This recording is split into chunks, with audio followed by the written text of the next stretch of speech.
Before we get to the rise of the bromance, a little preamble. I don't think it's controversial to assert that we live in an age when people are generally more cautious about what they say, to whom, and in what context. A poorly conceived joke on social media, and you could be at the centre of an international shitstorm, you're fired from your job and afraid for your own safety. That's obviously an extreme example, but every day without fail, I get at least one and sometimes several messages through Facebook or YouTube alerting me to some news story about censorship or political correctness. And often those stories come with a little caveat from the author. Something like, I want to say something about this, but I can't because I work for X and it would be career suicide, or I would be ostracised from my professional network or circle of friends. Now, these messages come exclusively from men, which is not surprising given 90% of subscribers to this channel are male.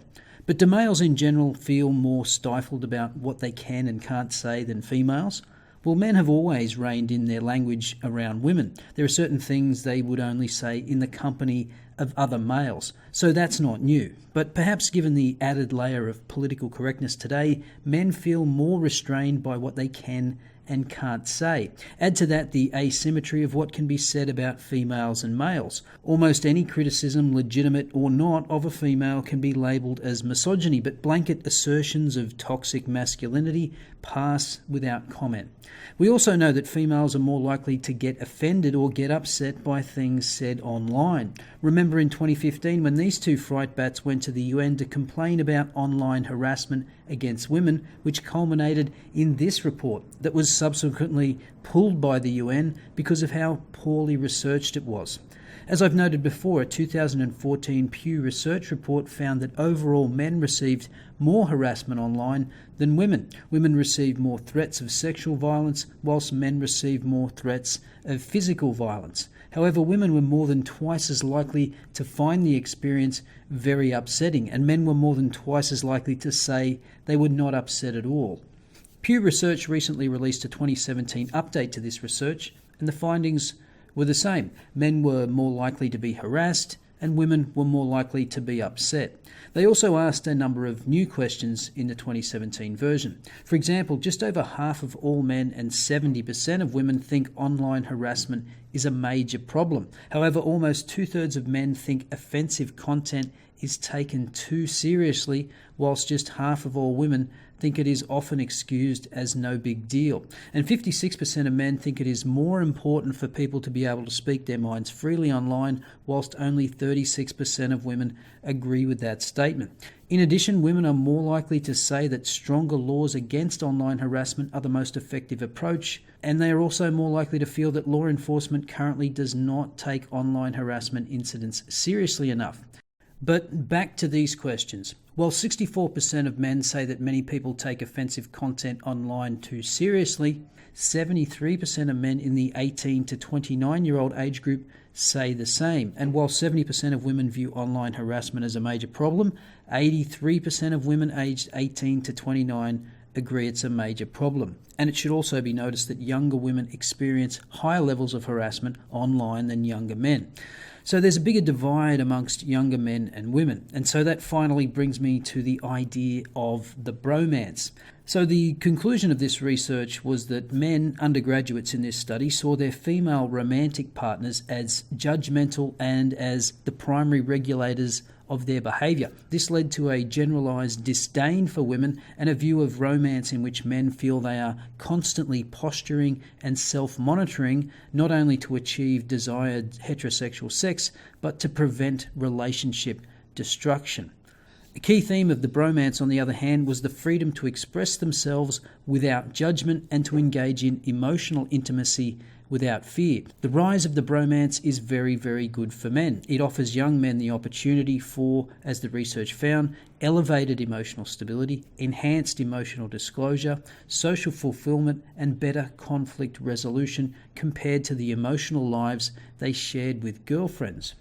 Well, colour me surprised. Many young women who have imbibed the idea that they are perpetual victims of the patriarchy are acting as the moral arbiters of their relationships, setting boundaries that their male partners find stifling, and as a result they decide to share their most intimate thoughts with other males not their girlfriends. And this solidarity amongst males leads to better mental health outcomes.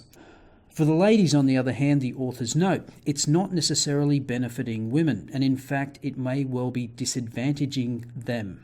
The new paper in the journal Men and Masculinities even suggests the bromance could become a widely accepted domestic arrangement, with sex so freely available without emotional attachments through social media, for example, and because bromances occupy such a privileged spot in young men's lives, the bromance could increasingly become recognised as a genuine lifestyle relationship whereby two heterosexual men can live together and experience all the benefits of a traditional heterosexual relationship, according to the co-authors. Now, I'm not sure I buy all of this. What they just described sounds like the post-college life of many young men, including myself 20 years ago. In my early 20s, I rented apartments, often with one or two other guys, and we enjoyed the single life of the heterosexual male. Eventually, though, many of your mates settle down and you see less and less of them. The real test of whether the bromance is something new is if it becomes a permanent situation, as the author notes. What happens in 50 years, say, if these bromantic relationships really take off and men decide, hang on, we really enjoy these. These are much better. We can gain more emotionality from it. We're less regulated. We're less policed. And therefore, women actually just become the sexual fulfillers of men and nothing else. That's the worrying aspect. So perhaps there is an increased awareness among younger men of the policing potential of their partners, whereas previous generations had to find out the hard way. But again, that's all fairly speculative and hypothetical. The authors then go on to claim a link between a decrease in homophobia and the rise of the bromance. Basically, as homosexuality has become more accepted, fear of being called gay has receded, and therefore the range of emotional behaviour men can share with each other has increased. The cultural adoption of the bromance term represents an increased recognition that young men are permitted to have more diverse and homosocial masculine identities. Today, university residences are full of young men cuddling and expressing emotional intimacies. Everybody's doing it, and there's not even a consideration that they might be gay. Now, you don't find out until the end of the article that this research was based on just 30 interviews, and I haven't read the original paper because I haven't been able to access it yet. So perhaps all men are cuddling each other on campus, but I'd like to see some data to back that up. But the idea that men find their moral policewomen girlfriends too stifling to share intimate thoughts with doesn't surprise me at all, as the authors concluded. Beyond the need for sex, we found for this cohort of men, bromances performed a very similar and often superior function to romances. Now, of course, if any of this is true, it won't all be positive for men because they'll be blamed for women not being able to find a man that wants a committed relationship, and further entrenching the idea that men see women exclusively as sexual objects. And of course, none of that will be the fault of women and their behaviour. It'll just be used as another club to beat men around the head with. So are you a young college-age male with a girlfriend and a bromance? Let me know how that works in the comments below. I'll see you next time.